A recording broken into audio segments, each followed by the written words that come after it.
According to Australian Radiation Protection and Nuclear Safety Agency, direct viewing of a full or partial solar eclipse can cause permanent eye damage. Arpansa recommend viewing an eclipse using indirect method. A solar eclipse occurs when moon passes between the sun and the earth, and the moon fully or partially obscures the sun. It is extremely dangerous to look directly at the sun even during a solar eclipse. You should never attempt to observe a total, partial, or with a neck. The safest technique for viewing a solar eclipse is indirect viewing. For example, you can easily project an image of the sun onto a screen, or you can view live stream on TV or online. Children's eye in particular are extremely delicate and transmit more light through to retina. This makes children's eye more susceptible to damage from intense light. The use of eyewear marketed as eclipse glasses has become more popular. Safe use of these glasses relies on filtering ability of lenses and design of the frame, even where the lenses are certified to meet the applicable standard. Arpansha recommends solar eclipse glasses should not be used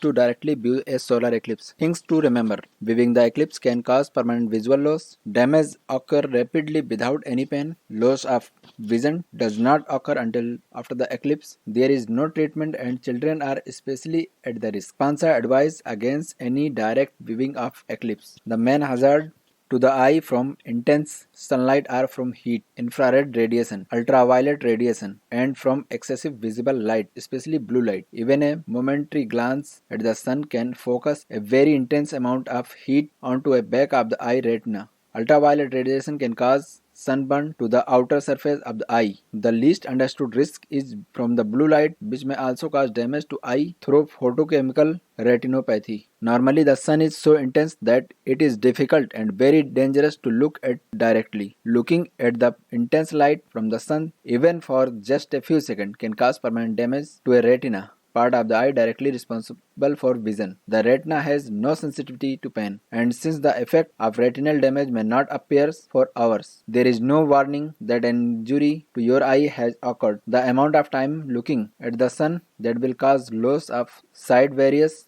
from eye to eye, but in all cases is only a matter of seconds. During a total solar eclipse, so much of the sun is covered that a person may be tempted to stare at it directly. It is possible to suffer serious and permanent eye damage by looking at any type of solar eclipse, and there is no treatment. Children are especially at the risk due to more light reaching the retina than adults. Today, 14th December, solar eclipse will occur and it will be visible in some part of the Latin America like Chile and Argentina. It is also a partial solar eclipse in Bolivia, Brazil, Ecuador, Paraguay, Peru and Uruguay. So please care of your children and your eyes. Thank you.